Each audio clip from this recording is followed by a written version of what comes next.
So this is a very intimate grouping, and it's a waste of time to mention who all we are, but maybe you don't know. So I'll start. My name is Jeff Barnhart. For the last 11, this is my 11th year, with the honor of being the artistic director of this event that's going to be unfolding before you all weekend long. It's going to be absolutely terrific. And so I come from Mystic, Connecticut, and my wife will be up here in a bit. As usual, she's out there herding lost musicians. So we have a guy from New Orleans. She already found you. She already found us. Took a while.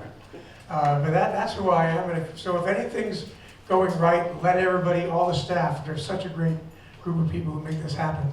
If you think something's really going well, let them know that and thank them. If you think something's going wrong, come tell me and I'll try and fix it.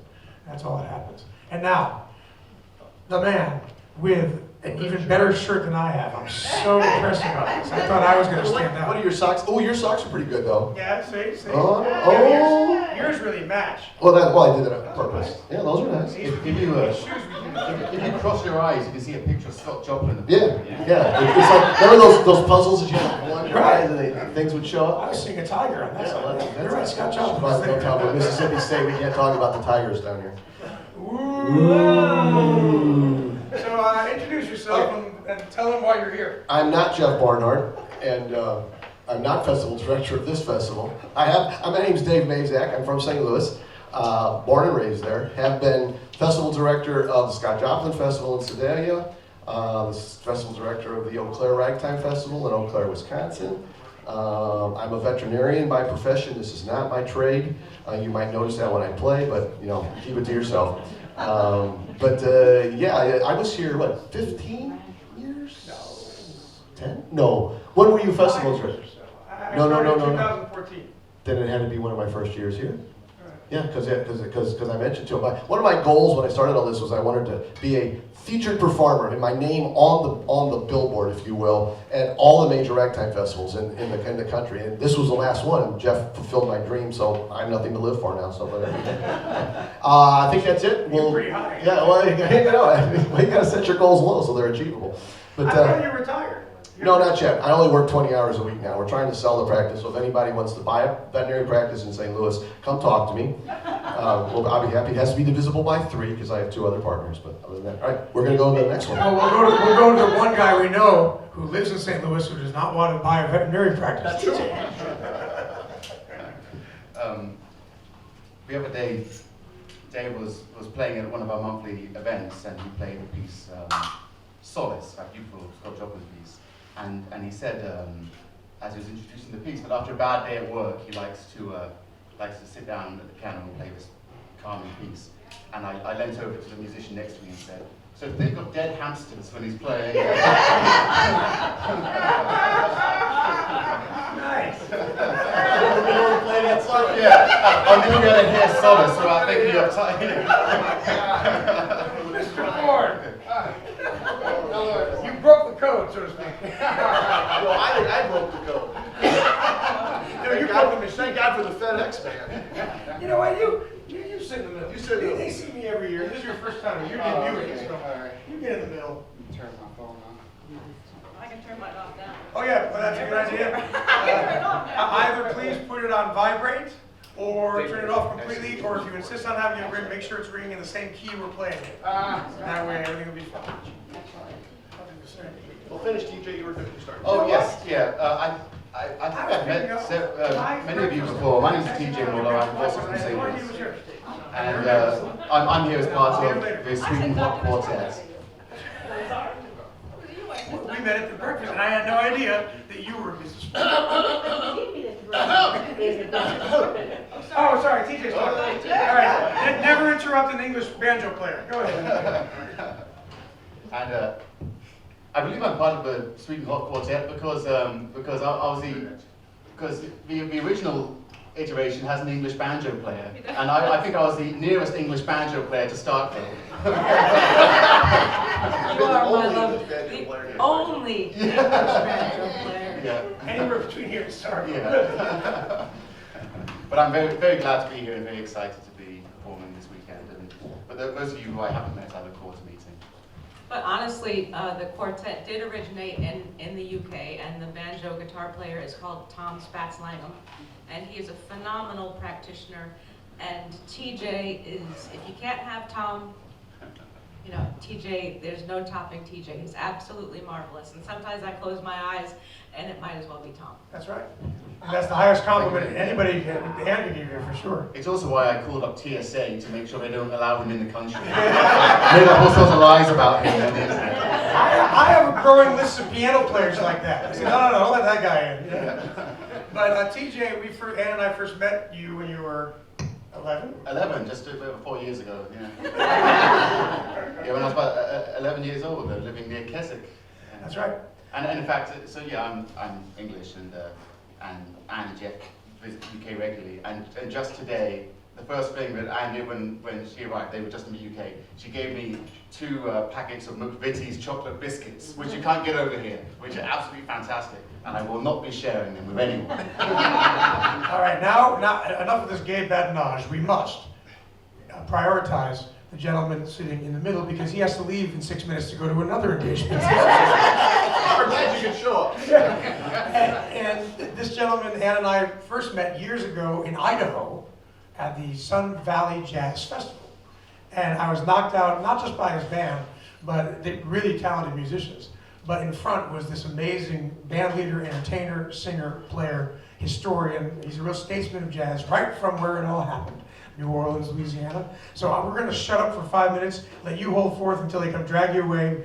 Mr. Lewis Ford, ladies and gentlemen. Thank you. You know, we always joke at home when someone's late, you know, for a gig. So when you see the empty seat there, and we tell the audience, ladies and gentlemen, this is for the late Lewis Ford. And everybody, oh. And then, ladies and gentlemen, here's Lewis Ford. But anyway, yeah. Hey, a little bit about myself. I'm a 5th generation of musicians, dated back to the late 1890s. Migrated here from Santo Domingo. I'm a 5th generation. My father was a 4th generation. Alongside him is my first cousin, who's still with us today, playing alongside of me at places like Snug Harbor and Preservation Hall. His name is Charlie Gable. He's the 4th generation. Charlie, the city of New Orleans, also during his birthday, they would give him the key to the city, and the city would celebrate his birthday, called Charlie Gras. You know, so yeah, so I have some big shoes to fill. My dad was a member of the Fats Domino Band for over 33 years. He recorded with Snook England, Frogman Joseph, you name it, he recorded with them. My cousin Charlie played with Aretha Franklin, Ray Charles, the list goes on and on. So again, I have some big shoes to fill. I'm an educator / professional musician. I taught school for over 28 years, music education. And what I like to do is preserve, protect, and perpetuate the music of New Orleans as much as I can here and there. What grades, Lewis? Started middle school to high school. You're a brave man. Well, you said were. Yeah, because I had to get out. I had to get out, you know, so what broke the camel's back, believe it or not, I would teach during the day, get up at 5 in the morning, get to school for 7, teach, and then after school, after band rehearsal, I would go to my gigs. I would get home after midnight. Well, what broke the camel's back was I'm falling asleep in my recliner, then I wake up like a couple hours later, and I get out the recliner, and I'm in a 1/4 inch of water on the floor because I left the face bowl running, you know. So, okay, all right, I'm done. No more teaching for me, you know. So, but I do teach. I do clinics around town, around the country. My last clinic was in Norway, that they flew me over there to teach New Orleans music, and also they had a band there, so I could teach them the styles of New Orleans and how to approach it. So I still do that, and I'm also lesson plan developer for Preservation Hall. If you guys never picked up an instrument before, or you haven't touched it in a while, you can go online and take a look, and from everything from A to Z, how to pick up the instrument, posture, assembling the instrument, the origin of the music of the instrument, and so on and so on. So I'm still teaching in a sense, but not in the classroom, thank God. All right. And Louis is also our education ambassador this year. He's going around with a lot of outreach. So we appreciate that very much. Yesterday I got some wonderful, couldn't be with you, but wonderful reports about what you were able to accomplish in the short time you were allowed with the students that you had. You know, once I start rolling, you know, I don't stop, you know, and then they got 5 minutes. Well, I'm not done yet. And then here goes the bell, ding, ding, they got to get to their next class, you know. But I talked to the kids, again, about the history of New Orleans, how did the genres of New Orleans came about. And I give them a little history about myself. Some of the kids get a chuckle when I tell them that I did the soundtracks for all the NCIS New Orleans incidental music background. You know, so when you watch it, a suspense, a chase scene or whatever, you hear that music in the background, that's me.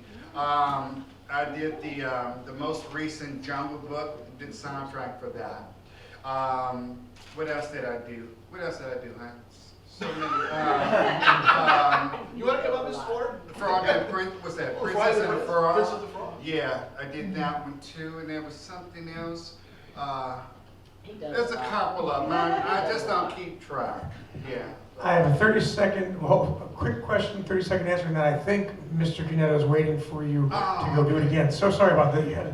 But if you, was it destined you would be a musician because of your background, your family background, when you were born, or were you going in a different direction at first and then came back to? Actually, my ambition was to be a classical clarinetist. I wanted to be a part of the New Orleans Philharmonic Orchestra. But my dad said, if you want to make money in New Orleans, you know, it's not going to happen that way. And true, because they had shut down. They didn't make any money. When I was in college, yes, I had a private instructor who was the principal clarinetist of the orchestra, and he despised jazz. You know, yeah, because I was in the jazz band. You know, so because yes, I have to change my embouchure. He didn't care for that. But once he realized that, you know, the door was shutting down for the orchestra, he's biting his fingernails. Okay, now what am I going to do? You know, so he started studying Benny Goodman and the Abbreviations by Martin Gould, which is a jazz piece, but it's intense with a lot of classical movements. So he started doing it, then he woke up and said, you know what? You know, I was all wrong about jazz, you know? So, yeah, so now he's playing jazz. Yeah. Awesome. Well, thank you, sir. I wish we had more time with you, but you got to run off. Yeah, we can Nothing have more? all kinds of questions for you. Nothing more? You'll hear Louis giving a wonderful seminar. You'll hear him leading us in a mini concert here. He'll be on both of our concerts. So I know you're going to enjoy, as will we, a nice weekend with the debut, dear friend, Louis Ford. So have a good time. See you guys around. You have to keep her. We like to keep her here. All right, thank you. Thank you. Well, here's the best dressed gentleman of the day. And this is him dressing. Thanks. This is him dressing down, as a matter of fact. You just have the $500 socks. That's right. So I'm just going to hand it over to you. This is Mr. Josh Duffy making his second appearance here, ladies and gentlemen, as part of the Sweet and Hot Quartet and as a soloist in his own right on xylophone. He is not, I shouldn't say merely a drummer, because there's no such thing, but in addition to being one of the greatest vintage drummers in the world, he also happens to be a finely accomplished melodic percussion instrument player. Well, don't forget to tell them about your 1980s. Oh yes, a little bit of everything, so yeah. Well, good morning everybody. My name is Josh Duffy. I'm from Dix's hometown of Davenport, Iowa. And so yesterday I made the 12-hour drive from Davenport in one day. I got in about 9 o'clock last night, had a nice sleep, and very excited to be here. So you probably saw me setting up all my gear back there. It is the one downfall of being a percussionist is there is a lot to bring in and a lot to haul. So the cart was full and then there was still more, and so thanks to all the volunteers from Mississippi State that helped get all this upstairs here. There's a lot. But I've been performing professionally for 20 years, doing music in the 1920s and the 1930s. And I love it, and I love what goes into percussion. Drums was my first instrument, mallets is my secondary instrument. But I was really inspired by a lot of the xylophone players in the 1920s, in particular Teddy Brown, who was a 400-pound xylophone player. And I'm giving a seminar tomorrow. It's called Mallet Men, so it's like the lost xylophone players of the 1920s. So you'll get to see some great photographs and hear some clips of the xylophone playing. Xylophone I would classify in the same category as banjos and accordions. It's not everybody's favorite instrument, but once you learn to love it, you'd never forget it. That's right. But I'm actually going to be providing sound effects for the silent film today. And this is something that Jeff and I did in Muscatine at the Eagles and Ivories in January, and had a lot of fun. That was 3 silent films that we did, 3 shorts, and it was Jeff and Adam Swanson that I was able to provide the effects for.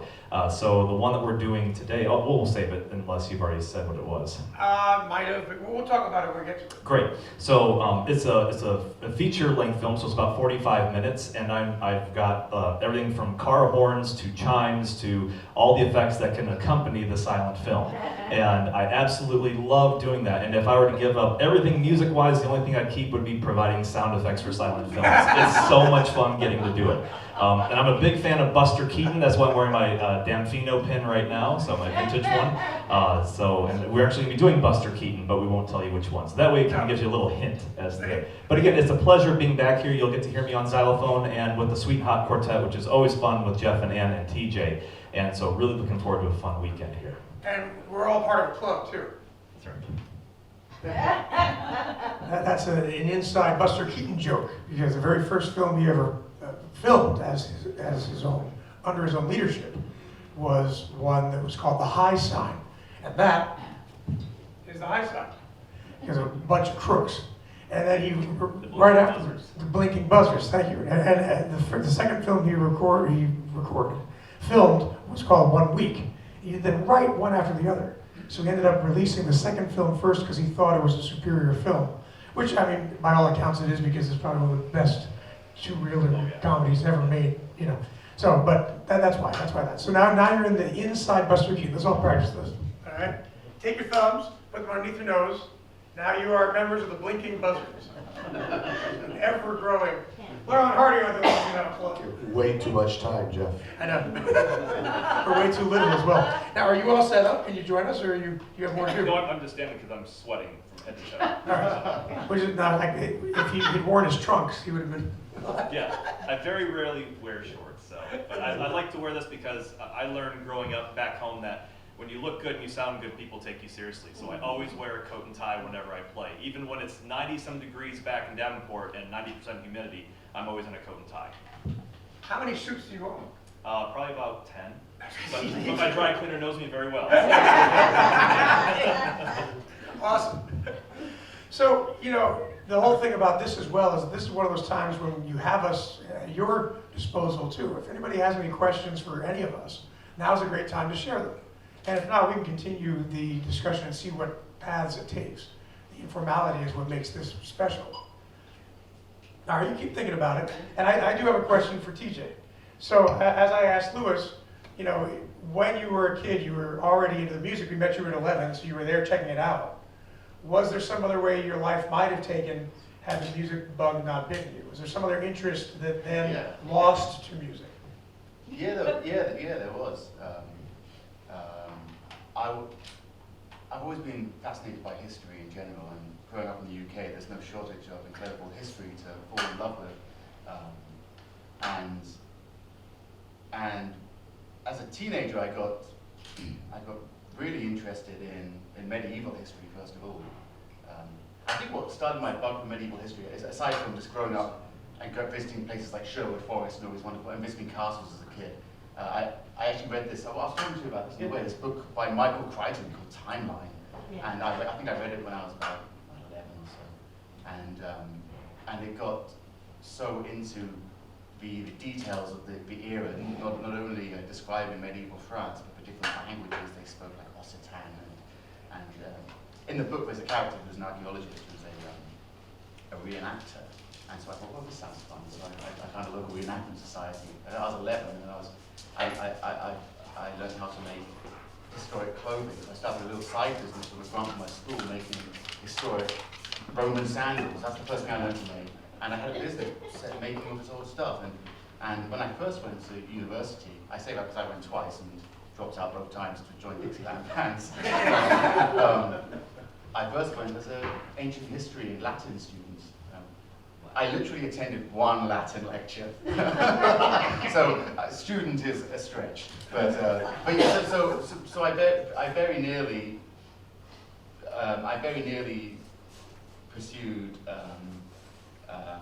living history, which frankly is so tied to what I do now. It's just in the 1920s and 30s, as opposed to the 20s and 30s period. You know, AD. So yeah, no, but always, I've always been interested in what we call public history, and which is finding ways to bring back different points of the past to the general public in interesting and dynamic ways. So it was always something history-based. As an orchestra leader in St. Louis, he has the Arcadia Dance Orchestra, is it called? Am I getting it right? That's right, yes. Yeah, and so that really does recreate a sound beautifully. And you can check it out. We all have websites. We're all playing around the country. Some of the hot spots. Next week, Josh and I will be in Ann, and TJ will be in Monterey, California, which I also have the opportunity to co-lead with a friend of ours, Brian Holland, who's been here before, the great ragtime pianist. And that's a difference because there's one venue here and 6 musicians. Next week there will be, I counted, I was wrong. I was saying 144, there's 152 musicians and 8 venues. So this is the relaxing weekend. This is kind of nice. But yeah, immediately, so you must have read all those Ken Follett books, Pillars of the Earth, and those novels. Yeah, when I was thinking. Yeah, and that brought out. So that's what I think all are interested in doing, is showing the dynamism of the music, not recreating it note for note all the time, doing that as well though with transcriptions, but making it fresh, making it new, introducing it to an audience who already might know something about it, or you never heard it before and said, man, that's a sound that's so cool, I've never heard it, and I want to know more. And so in a way we all consider ourselves and hope to carry ourselves as ambassadors of the great musical heritage of ragtime through, let's say, to be fair, pre-bop jazz, all right? Although then sometimes there's outliers like Mr. Duffy, who happens to play 80s rock and roll as well. And you dressed the part for that. You want to tell me about that a little bit? Because that's something. Oops. I know, talking about 80s music at a ragtime event here. So one thing that I learned many years ago from my drum teachers back home, being a percussionist, he said, your phone will not stop ringing if you open yourself to all styles. And he goes, if you limit yourself and pigeonhole to just one, your phone won't ring and you can't make a living doing it. And I come from a very small town compared to St. Louis or Chicago or New York. Davenport's very small. And so for me to make a living private teaching and playing, I chose to play classical music, play timpani for that. And then I played 20s music, then I played the 80s music. And along that line, doing the history research I do with the 20s music, I started doing that with 80s music. And so it's been great that I've become very good friends with the original drummer for Tears for Fears, which is an 80s band that I know everybody probably knows about. It's been so great that they're interested in what I'm doing with the 20s music. So when I talk to these 80s musicians, and I say, hey, I play a lot of 20s music, their eyes get big. And I still remember one said, hey, I'm a huge fan of Fats Waller. I'm a huge fan of Jelly Roll Morton. And so even though it's the 80s music, they love the jazz music. And so we're able to share something back and forth. They tell me about their days and what they learned. Then I'm able to share the history that they may not know, and they get really interested in it. And one guy, I think he said he had about 2,078s, and he was an 80s musician. And he loved it. Another one loved ragtime piano. So even though it's that rock and roll, I don't go past the 80s. And it was great. I was driving in last night, and I was just going through the radio stations, and they were advertising some event like down in Florida. And it was like whoever these modern artists are, I don't listen to any of them. And it was this young DJ, and he comes back on and goes, well, we don't play any music from any of those artists, and I don't care for it anyway, so we're gonna get back to our regular program. So they were advertising this event, and this guy, the DJ, was bashing the event, saying, I don't care for that either, which I thought was hilarious.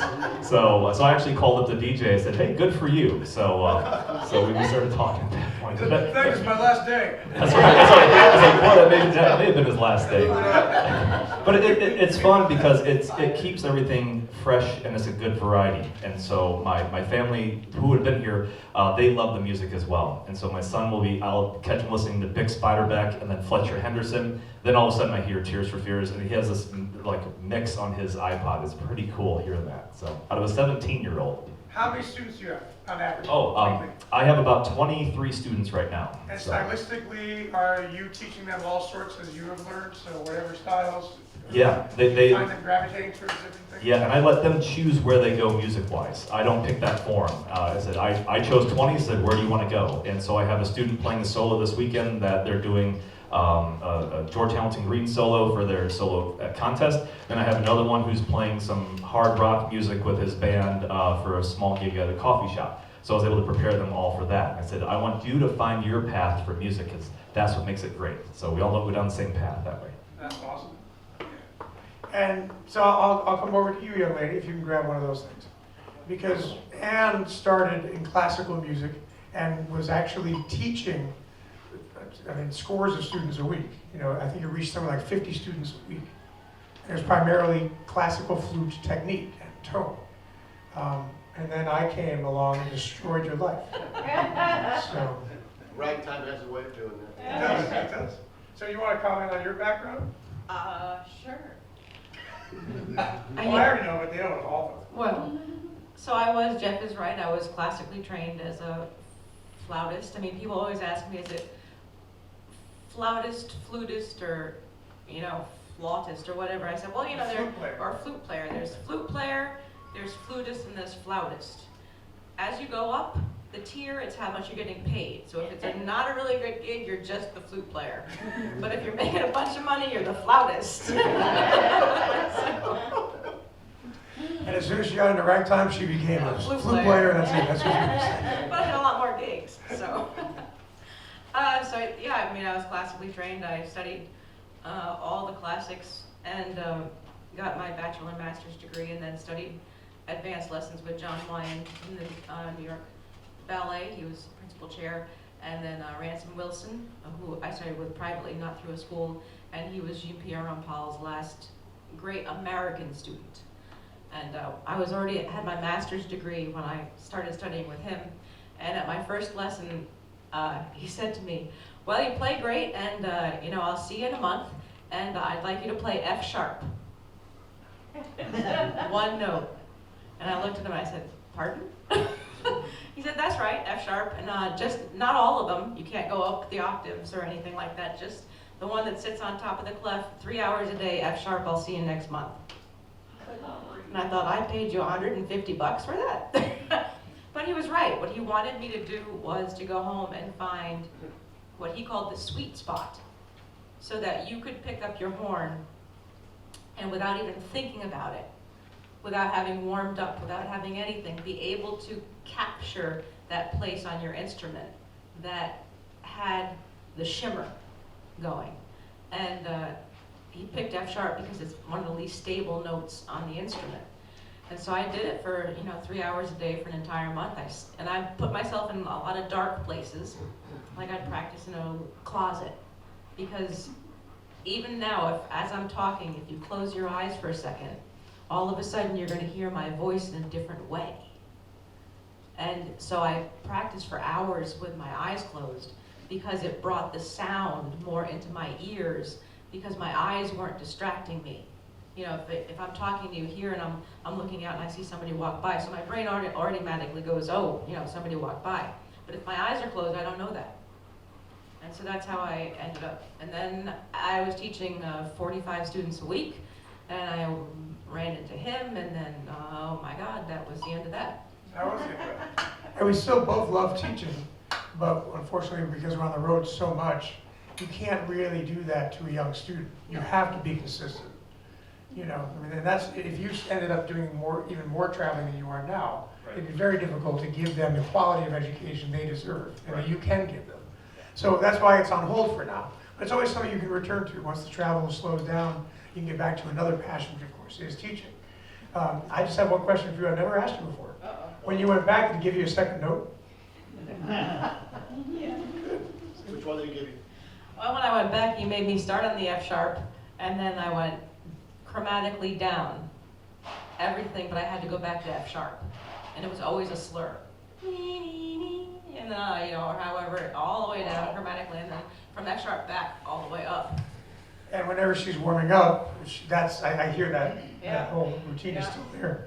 How many years later? That's awesome. Oh, God.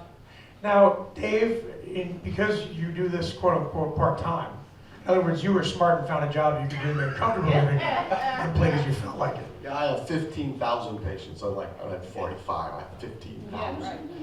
And anywhere between One of them's here, so only 14,999 at home, so. For those of you just joining us, Dave, by day is a veterinarian, and then by night he's a hot ragtime early jazz piano player. So have you ever had students? Have you ever taken on any on? Have you had Yeah, time or interest? when I was in high school, well, I also played trumpet. I played trumpet in middle school to get into the high school band so I could play piano in the high school band. It's hard to march with a piano. It's tough. But yeah, I used to teach in high school. I taught piano at a local music store, nothing serious, and mostly beginners. And then for a while I had some private students who just wanted to learn how to play the piano. Just wanted to be able to put a piece of music up there and make up a left hand, right hand kind of a thing. Similar to what we do, but at a much more basic beginner level. And I taught trumpet for about 4 years. Then I started to play professional music on the riverfront in St. Louis and quit all that stuff and never looked back. I never smelled like onions like a lot of my friends that worked at McDonald's. I was very thankful for that. But it was tough on the personal life because, and Jeff and everybody up here can attest, we play at night. We play, you know, my jobs on the riverfront were 7 to 10, 8 to 11. I played in wedding bands for years. I played in wedding bands. Thank God it really helped make a better musician out of me. And that's 9 to 1. Well, it's hard to go out on a date.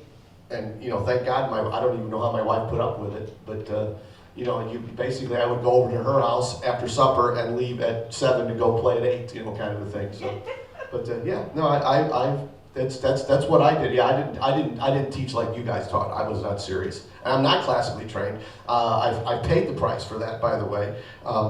Jeff on the stage up here, I've taken a lesson with him. I've taken a lesson with a lot of the other piano players on the circuit, and this is a true story. Has Frederick Hodges ever been here? Right. Okay, so Frederick, I took a lesson with Frederick because Frederick is by far probably one of the best technical people that I've heard.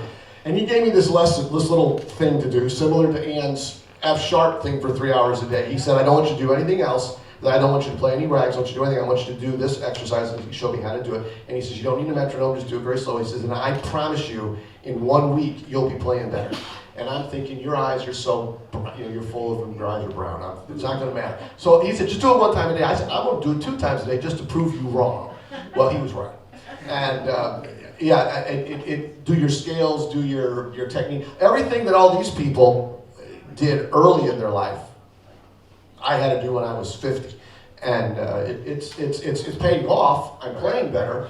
But it's been I still do it. I still have to do it, or I lose that edge. Well, and that's one of the great things about, every year is fun here, but this year we have people coming in from so many different backgrounds, so many different approaches to the music, and that's what makes it unique and special. You know, I mean, and also then when you hear Dave play, it's even more admirable that he plays as beautifully as he does, because you think, man, you also run a practice, you also do that, you have a family, it's all that.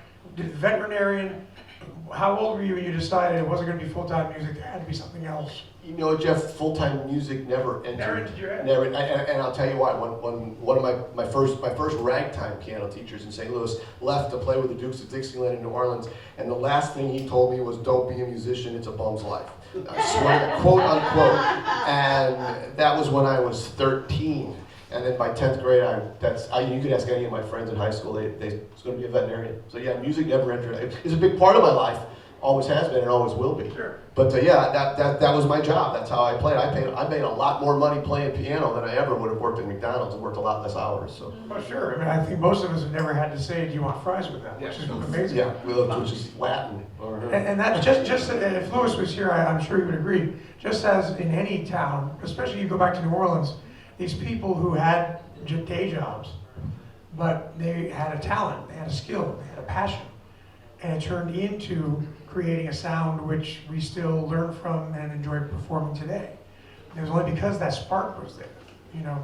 So I feel, I'm speaking maybe for all of us, we're very blessed that we were touched by music, that we never had to go the route so many people, peers, when we're, say, 12 through 18, have to go, finding their way. There's a whole different universe that we were able to be part of. And that's why when I have a young person I'm teaching, I say, you know, whatever it is that really interests you and excites you about music, do it. Do the scales, do everything you need to do so you can do what you want to do at the best level you can. But don't let anybody tell you, no, I don't want you to play that kind of music. Because then you're pleasing someone else. And if you try and do that as a musician, you're doomed. You know, Well, I can tell you, there are times that I am exceptionally jealous of all the other four up here because they're all full-time musicians. And looking at what they're capable of doing and the things that they do and everything like that.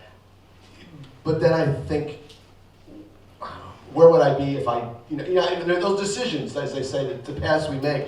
Would I have my children, would I have my grandchildren, would I have the house I have? I'm not bragging, I'm just stating facts.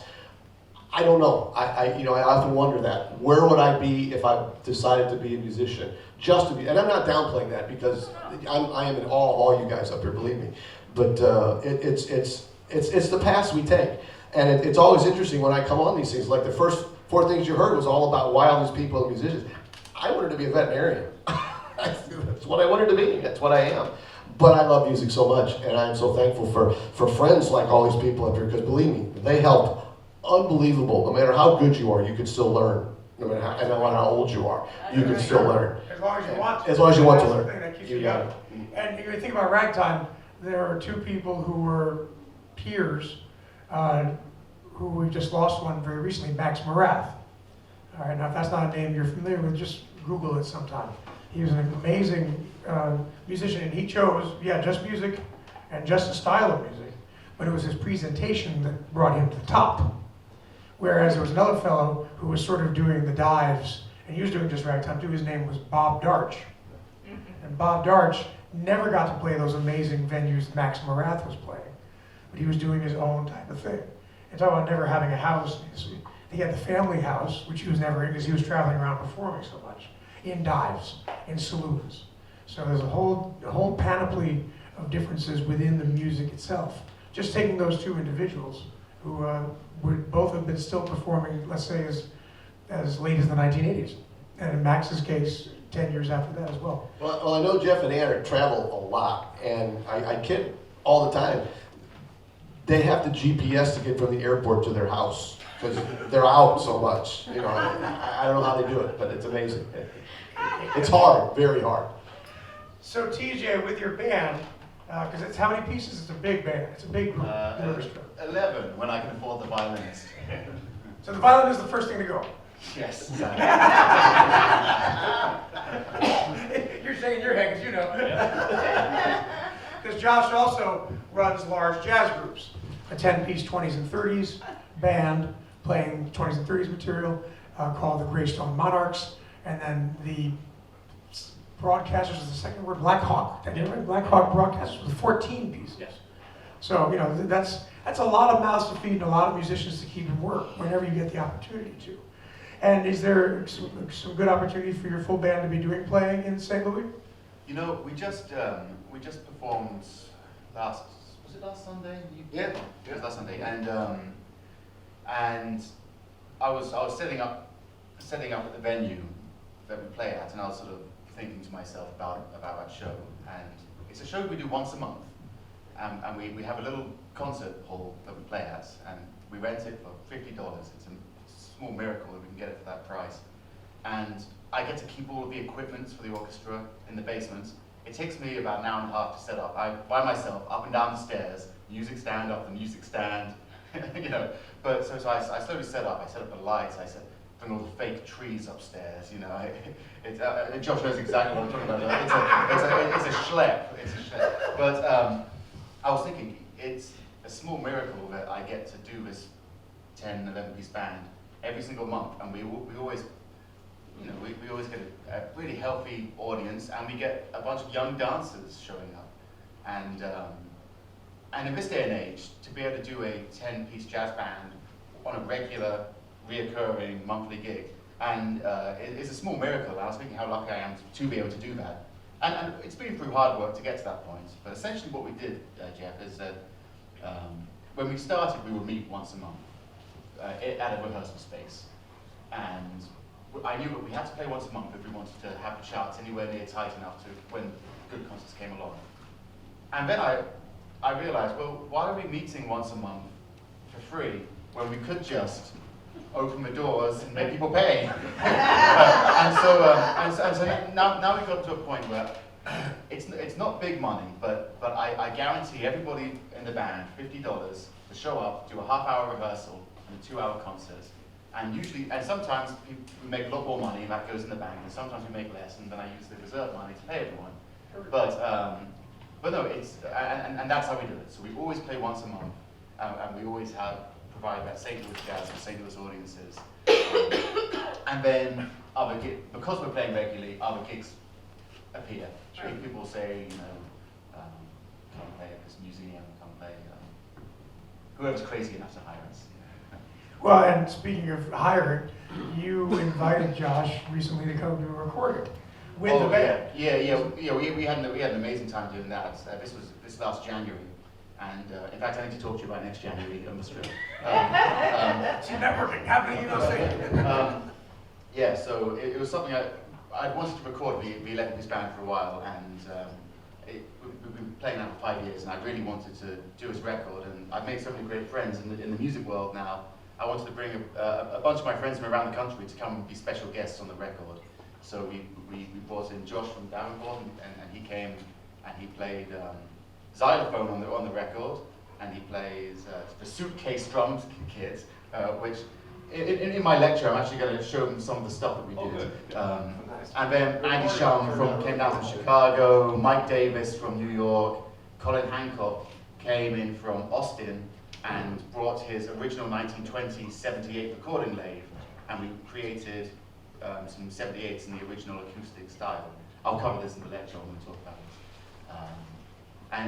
Who am I? Oh, Matt Tolentino and Andy Shea from Chicago. So we did this all-star thing, and then they all, individually, they've all worked with my orchestra before, but we got to do this wonderful, fun record, and it was 13, 15 tracks of all historic St. Louis music, some of which hasn't been recorded since, for literally 100 years. And in fact, 100 years to the month. January. Some of the stuff we will be recording in January 2024, that was originally recorded in January 1924. Awesome. So now, did you write out those transcriptions yourself? You must have. Yes, painstakingly, yeah. Yeah. And some with Dr. Stock arrangements. Again, Did you do it in a recording studio, or did you use the venue you discussed just now? We did the studio record, the stuff the average listener can handle listening to in stereo and all that nice stuff. That was in a proper studio. And then the acoustic 78 recordings, we actually did in front of a live audience at a concert venue. And so that was a really thrilling thing, I hope, for the audience. Awesome. Bill? You must have known you were taking an enormous risk to try and form a 10 or 11-piece band in St. Louis that was only going to play once a month. What was going through your mind at that time? Oh, I don't know. My wife asks me that. I think our spouses ask us this often. Actually, Josh is probably better equipped to answer that question because he started his orchestra at an even younger age in Davenport, which Smaller than I'll say the one thing I'll say is I told when I was about 25, I told myself by the time I'm 30, I want to have my own orchestra, and then the next day I was like, well, I better start now then. and I tell you, it's taken me 5 or 6 years to play anything that I'm even mildly not embarrassed to present in front of a festival audience. I'm proud of it, but it takes a long time. It takes a long time just to collect the gear to build the skills to lead a band like that.